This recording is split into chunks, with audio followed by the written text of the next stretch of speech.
friends. Welcome back to the second episode of A Little Bit Healthier podcast. I'm here with my first guest, Rebecca Caffiero. Rebecca is a powerhouse in helping women with business and promotion. But what some people don't know about her is that before Rebecca was a business leader, she was actually a health coach. So I wanted to bring Rebecca on today to talk a little bit about how she incorporates healthy lifestyle into her current teachings and everyday life. Hi, Rebecca. Thanks for coming. Of course, it's my pleasure. I'm honored. I'm so excited to have this podcast out here so we can all get a little bit healthier learning from you. Well, thank you. I wanted to start by asking you, when you were working with women on their health goals, what was one area you found that so many people forgot to prioritize when it came to their health and wellness? That is such a good question.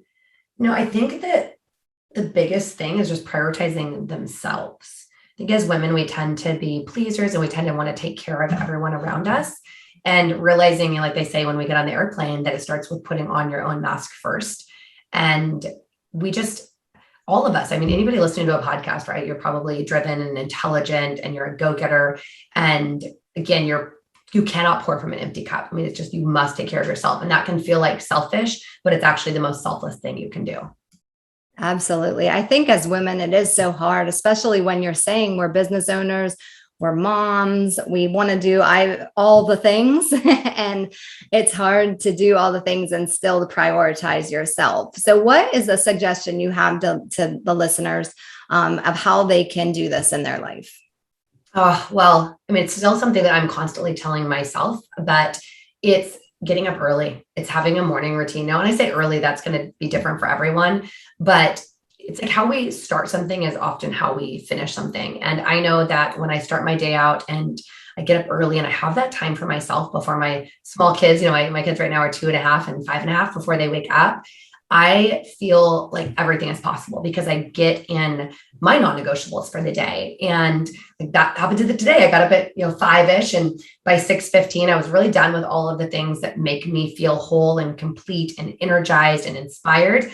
And then I had that quality time with my kids, and the day just goes so much smoother. And so, whether that's starting the day out with like meditation or exercise or whatever that morning routine looks like, so what you need to take care of yourself, like physically, mentally, spiritually, but get that time in, because if you're trying to play catch up, you're just never going to show up the same way. I love that. I totally agree. And I have the opposite of you, Rebecca. My family is all up at the crack of dawn to get out the door to school. So if you can't get that in right away, like you're saying you do, I actually flip it and I get everyone out the door. And then I also just don't give up that time. So I use that time to do the things you're talking about before. If you have little kids, you can maybe sleeping in. If you have people that need to get up and out the door to middle school or high school and you have to be up with them, then I take that time afterwards to do my meditation and to get exercise in and just grounding and get my day started. So I agree with you. It is so important to get that routine in the morning to be able to start your day. But you're still prioritizing, you're still starting your day. We're calling it your work day. You're still starting it with those things to take care of you. And I think often people say, oh, I don't have time, or I'm just too busy. And so they dive like right in. But what you don't realize, or what most people don't realize, is when you're diving into your day in that kind of reactionary mode of like, oh, let's just look at the email inbox and see how much other people's priorities are going to control my day, is you're not being proactive. And that proactiveness is how you control your life. And it sounds like, oh, that's just starting your day. But that proactiveness is the same type of, attitude and intentionality that you're going to use when like planning out your food and like planning out, everything. And it doesn't take that much extra work, but like that extra time planning and taking care of yourself is going to save so much time later on in every facet of your life.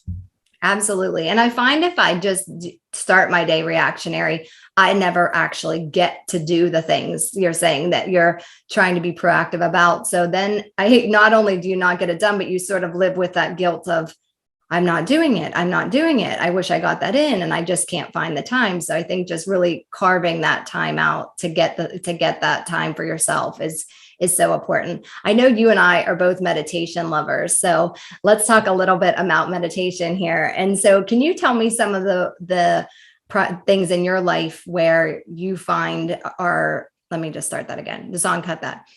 Can you tell me some of the things in your life that I'm sorry. I just want to phrase this right. Can you tell me some of the ways that you feel like you benefit from meditating regularly? Yes. Well, and it's so funny. I was just writing this today for our newsletter going out, that there's so many different tools, right? Wellness tools or mindset tools. And, I'm obsessed with personal optimization. And for me, that was where my health obsession came from. It's just a part of that, right? There's our physical body, there's our intellectual mind. But I really had a hard time with meditation. I have always been a fast person. So whether it's, fast thinking, fast speaking, it's something that I got very criticized about at an early age. And my mind just always moved fast. But I am aware now that a lot of that was driven by anxiety. A lot of that was driven around people pleasing or validation, or just this idea that busyness equaled good instead of efficiency and productivity equaling good. But I really committed to meditation when I was pregnant with my son, and I had left my job a little over a year, about a year and a half before that. And I'd been dabbling with meditation, but when I got pregnant, I read a book by Dave Asprey, and it was talking about having a great pregnancy. He and his wife wrote it. And this connection was made to me about that anything that I was exposing my child to was going to possibly addict them. So, you think about alcohol or drugs, but I was really thinking about things like cortisol.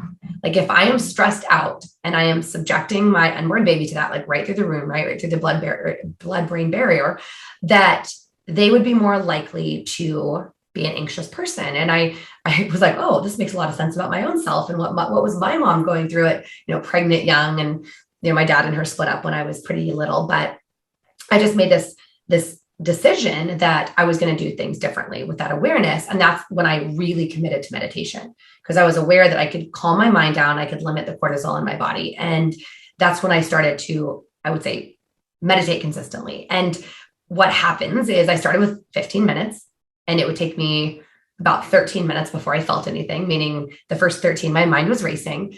And now it's so funny now. Well, and I'll tell you about what my morning routine is now, which is a form of meditation, breath work, visualization, and really actually hypnotherapy. It's called hypno breath work. I've been doing it for the last few months, and it is like the lights out most biggest game changer of unblocking purpose and getting into action. But it's a very meditative experience, right? Combining with breath work. But when I'm feeling overwhelmed, and on those mornings, like we were talking about, that I wake up and maybe I slept in or like this morning, my son woke up at 5:30.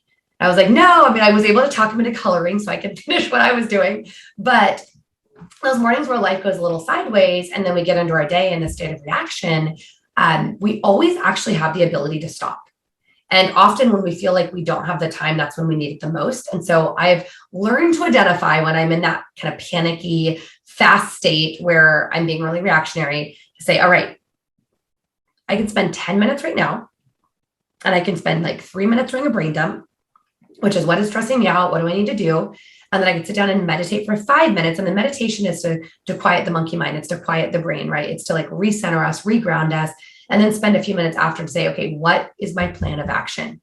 But now, because I've conditioned my mind like a muscle, if I lay down and I set my timer for 5 minutes of meditation, there are times that I'm like, I don't think my timer went off, because I think I've been meditating for 20 minutes, and I look and it's been 3 minutes. And it's because I can get into that state so much faster. So if you're out there and you're listening and you're like, meditation isn't for me, it doesn't work, just know that it's like anything else. It's like yoga, right? It will take a while before it's going to feel good or natural, but it is so worth it. And it's amazing for epigenetics. It turns off I don't even know, you probably know all the scientific terms, but it turns off negative things our body are doing. It just has every benefit that you could want, and it's free. There's so many resources out there. Yes, that's wonderful. Thank you so much. And I love how you said that when you told us the story about when you started, it was your mind was racing and it was so hard, because I think that's a problem. People think, they've tried meditation. They think, oh my gosh, I can't stop my thoughts. How am I going to get into this? So I always tell my patients, when they're starting a meditation routine, just start for short periods of time. And often you can start with guided meditations so that you get used to that calm, that muscle that you're saying, calming your mind down, being able to focus on that before you take the sound away, and really just are able to get into that meditative state on your own. But don't give up, because it it is so worth it. And the other thing you mentioned, about that was so really amazing, that you started in the process of being pregnant and with your son's birth. And tell us a little bit about your healthy routine being a mom of two small children. Oh my goodness. Yes. Well, first of all, here's what I'll say before I go into it, because it's going to sound a bit over the top. But understand that I didn't start, a month ago. I've always been interested in health. I grew up on a farm, though. I look back and we definitely did not eat as healthy as I eat now. We ate some food very close to nature and some food that was very processed from the grocery store. But I started getting interested in health probably in my mid-20s and doing things like colonics. And my chiropractor, I had a holistic chiropractor that had infrared sauna and was doing alkaline water. So I was interested in all these kind of parts and pieces, but it wasn't necessarily holistic, meaning it wasn't looking at the whole body. But then I think it was about a little over 12 and a half years ago now, my boyfriend at the time was like 29, got diagnosed with stage 4 cancer. And so I went from being a healthy eater and, moving my body to all of a sudden being like insanely focused, not just on health for fitting into like our skinny jeans or, clearing up our skin to feel more confident, but this idea of like healthy choices lead us closer to, well, I should say healthy choices take us further away from death, and unhealthy choices take us further towards it. So as he was going through chemo and radiation, I was reading everything I could find on alkalinity and buying wheatgrassers and started going more plant-based. And so this is again, 12 years ago, long before it was, in vogue to like go gluten or dairy free, I started incorporating these things. And I think this is actually, a common theme I hear for people in health and wellness. It's either they went through something or they watched a loved one. And with what he was going through, there wasn't a lot I could do. I mean, he was stage 4 cancer. So I started experimenting on myself with this idea that I will be the guinea pig and had this idea that I was going to save him. And unfortunately that didn't happen. But in experimenting on myself, I started to realize how much better I was feeling physically. Now, I will say I was feeling better physically while at probably one of the most stressful jobs of my life. At the time I was in real estate sales and marketing, and this was during the recession. So this is like 2008, 2009. I had gotten out of a very toxic relationship. And also a real estate crash. So I was in Vegas. So I was financially like rebuilding from the ground up, had a boyfriend that was in the hospital, was in this really toxic job.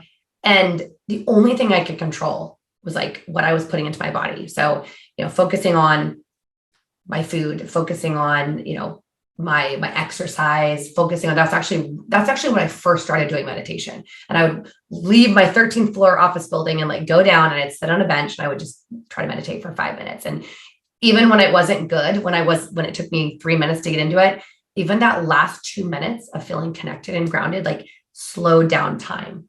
And so that's kind of how I got into it. So I do want to tell people, just as a disclaimer, for me, it was a very different reason. And so that's why people are like, how can you be so disciplined? I'm like, it's not actually, I don't even see it as discipline. It doesn't require much willpower or any for me, because to me, every one of these decisions is moving me further away from death and more towards longevity. And then my husband is a 3-time cancer survivor, and we've gone through that together twice. He was my first person I dated after my boyfriend. So, each time it's made me more diligent. So, okay, now to the question though. So again, I have learned, and I'm so fortunate, I have friends and clients like you. So, the areas that I'm not an expert, and I did my, certification in integrative health. And then I actually took a class in gut health, and, I'm just constantly loving like reading and learning more. And so my books over here are like The Medical Medium and Dave Asprey, and, some are health and some are mind focused, but kind of what we do is, starting from my kids, is obviously sleep is really important. I also have a very dear friend that's a child sleep expert. So we really prioritize their sleep, of making sure that they get to bed early. And when I say early, that's like, they're 5 and 2. So 7:30ish, 8 for my son. We do about 30 minutes of reading, but that's what we start with, is like really great sleep. And we do that by not having them on screens before bed, just like adults, right? Not having them on blue lights, not having them do things that are going to excite them, having a really great structured evening routine. So bath, story time, obviously teeth brushing and flossing.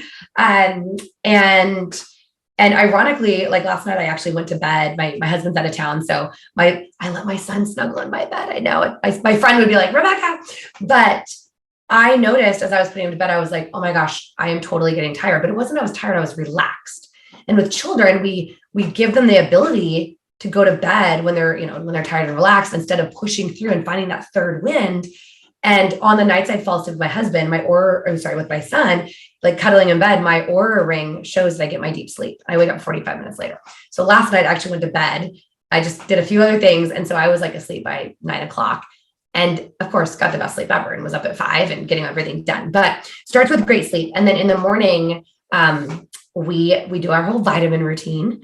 And I start them out with a healthy smoothie in the morning. And that's to have a breakfast before breakfast is ready. Because sometimes, kids can pick at their food and depending on how fast they are. But I find that having something they can drink that's really healthy just is really helpful. And then we focus on things like gratitudes. We do gratitudes in the morning and in the evening at the table. And we literally just say, like, you have 1 minute, as many as you can do. And so it's a fun thing, but we're getting them to focus on positivity. And we know that has such an incredible effect on their mindset and their resilience and all of these things. And my daughter's 2.5. And since she was 2, she'd go, grateful for mama, grateful for dada, and she's getting a little better now. So, but she says, she's like grateful for Vivi self, like her name's Valentina, you should call her Vivi. So they're learning like the gratitude for themselves and how that's so important. And we try to get as much exercise as possible. And during the week, we typically don't do screens, which that I will say it's something that is a challenge. And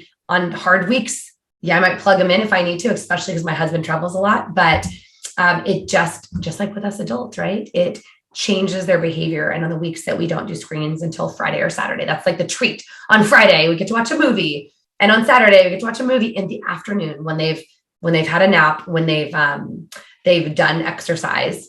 And so, yes, this weekend, we watched the new Paw Patrol movie twice, which I'm sure I'll watch it at least 10 more times before they'll be on to the next thing.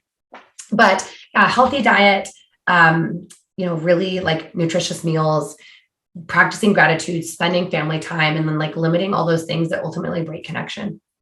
Well, thank you. Those are great routines. And thank you for sharing. And I want to tell you, I love that you're starting gratitude out with your kids at such a young age. I think, mindset's so important with everything health related. So I think when you can get that mindset started at a young age and them to recognize what they are grateful for and what they have in their life is such a great thing to do for little kids. And I'm not as successful as you. My kids are a little bit older, but we do have weekday screen time, people. So they have a mind. they fight. That's been a fight in our house for a long time. But I love all those things that you told me. One thing I found so interesting that you said, and I deal with this with my patients all the time, is that it's like second nature for you. And I think that's where people have a problem when they're starting out with making some of these changes for healthy lifestyle, is it just feels so overwhelming for them. They know, let's say we do a food sensitivity test and it comes back that they need to give up gluten. I'm just going to use gluten because that's, a good general example. And it just feels to them like, oh my gosh, gluten is such a part of my diet. I don't even know how I can make this change. So we always start with those little changes and small wins of how you can go about taking little steps to make big changes. And I think there is a theme of little steps can make a big change. And then once you take that small step, you can move to the next step and you can move to the next step. But often once you make those changes, then they become just second nature, like you're saying. So you don't every day have to think about the routines that you have in place. You just do them in your life now. Well, it's about establishing the identity of it, right? And let's just be really real that even 15 years ago, so my mid-20s, because I'm 41 now, I was totally the girl that I would like meet a friend at the Melting Pot restaurant and we would like, I was like, I don't even need the main course. Let's do the cheese dipped in bread or the bread dipped in cheese and then go straight to like the dessert, like whatever dipped in chocolate. I mean, I loved carbs. I grew up in a family that like we did make a lot of stuff homemade, but we made brownies and believe me, it was wheat, and, yeah, ironically, I didn't grow up eating a lot of cheese, but I drank so much milk and I loved ice cream. So a lot of these things, but I look back and I'm like, oh, wow. The fact that now what would be called IBS, that I had so many tummy troubles that going to the bathroom used to be not a fun thing, and that I had all these things that now I realize are just sensitivities to gluten, dairy, etc. But one is, I think it's hard to be told what to do. Even as adults, we rebel, even when we tell ourselves. So one is like really get to an understanding of like why you're doing in this. And obviously hiring a professional and having them really unpack it for you is great. So you're not just like reading an article, like that's a good idea, I should do that. But then the should never becomes like the absolute. The other is getting accountability. And this could, be from a peer, or this could be someone you pay for. So for example, I broke my back, oh goodness, almost 20 years ago when I was 22 or 23, I was in a car accident and I broke my back. And so I have dealt with over the years a few reoccurrences of it flaring up. And when that happens, it's like I can barely walk. And of course, having kids and like picking up heavy objects called, a toddler can really exacerbate that. So I had just had a lot going on a few months ago, and I'd gotten out of my regular routine of working out. I hadn't been to my chiropractor in a while, and I could feel my back starting to go. So I was like, oh, I need to start working out. And of course, I did a workout that ended up being a little bit too much. And I was for like 3 weeks, could barely stand up. I mean, I had to get injections and I was in bad shape. And I'm like, where am I going with this? So I realized like I was feeling so weak and just so, I was just feeling weak basically. And it was like, I had to rebuild that identity that I know I'm the girl that gets up early and does the workout. I'm the girl that like does this. Like you have to build that identity. But the other thing I did is I got the accountability from a trainer, and I reached out to a trainer I'd worked with in the past, and she's wonderful and like very aligned. And, that's the other thing is find someone who's supporting you that is going to adopt or believe in the same principle. So she's dairy-free, gluten-free, primarily plant-based, and, a lot of the things that I am. And I just said, okay, I want you to customize a program and I need to be really accountable.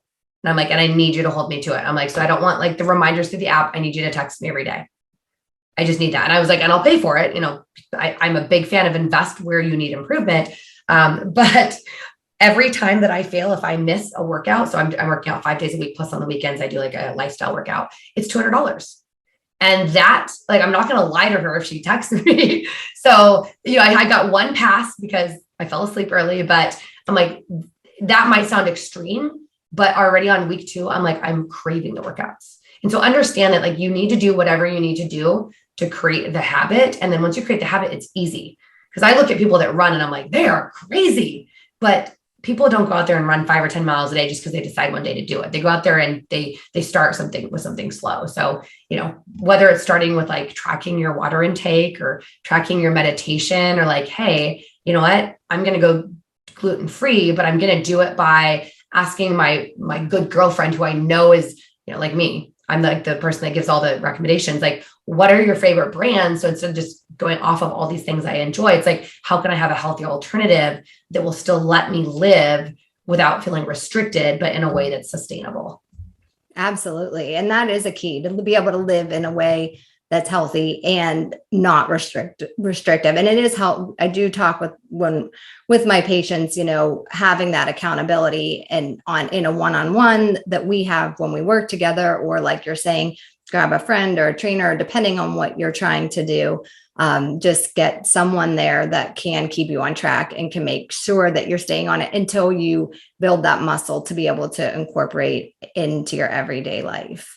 And I actually ran a few half marathons from not being a runner. And so I get that. It's like, that will never happen. And then you start, just 1 week at a time, going a little bit farther until you get to the point where, you find that success. And once you do it and you find that success, you feel amazing. So you do. Yes, thank you so much for sharing. Well, Rebecca, what would you say if you can give my listeners one tip about how they can be a little bit healthier? We've talked a lot about a I lot of things know. that can be a little bit healthier. But if we just take one thing that you would say that you would start doing in a regular part of their routine that just would make them feel a little bit healthier, that would maybe show a difference for them in their life. Oh my goodness, yes. So I will. So one, we have to pause. I'm so sorry. totally fine.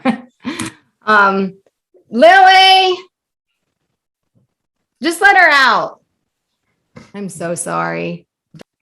We're almost done. You're totally fine. You're totally fine. Okay. Do you think it's going okay? Do you think I think it's going great. You totally have caught your stride. See how much easier it is when it's once you get taught. And then I see like I'm just only really asking you questions based on the things that you're talking about that promote the questions. Exactly. That's why you can't really like prepare outside of being like, oh, this is interesting. I'm going to ask them about this, Okay. So, okay. Okay. So we'll just do this last question. I'll start with, Rebecca.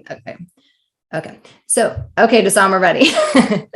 So thank you so much, Rebecca. You've given all my listeners great tips about what they can do to stay healthier. But if you could just give them one tip that they could do right now this week to just stay a little bit healthier in their life, I would really appreciate your feedback. Yes. So first of all, I think it's planning it out is so incredibly important. And I'm like, I love planning. To me, it's an art form, but ask yourself, if you want to improve something, first of all, like write down a list, like brain dump it. When I look at it, I'm like, well, what do I want to improve? Do I want to be stronger?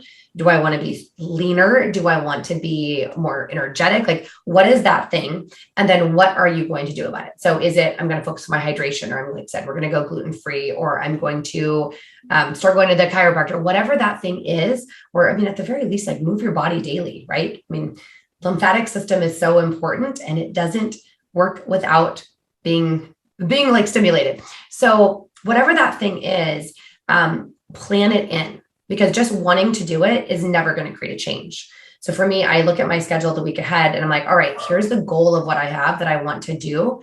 And where am I going to actually prioritize that? Now, like I said, for me, often the mornings, though, done beats perfect. So as much as I'm like, the mornings are the best, a couple nights last week, knowing that I was accountable to my trainer, I put my kids, I gave my kids dinner, which I normally I eat with them and I read them a book, but like when I sat them down, and then when they were like 15 minutes in after I'd read to them, I started my workout, and I literally put my yoga mat on the floor, like right where I could see them. I had one AirPod in, and I had my workout on my phone, and I just, I had it there so I could just remind myself what to do.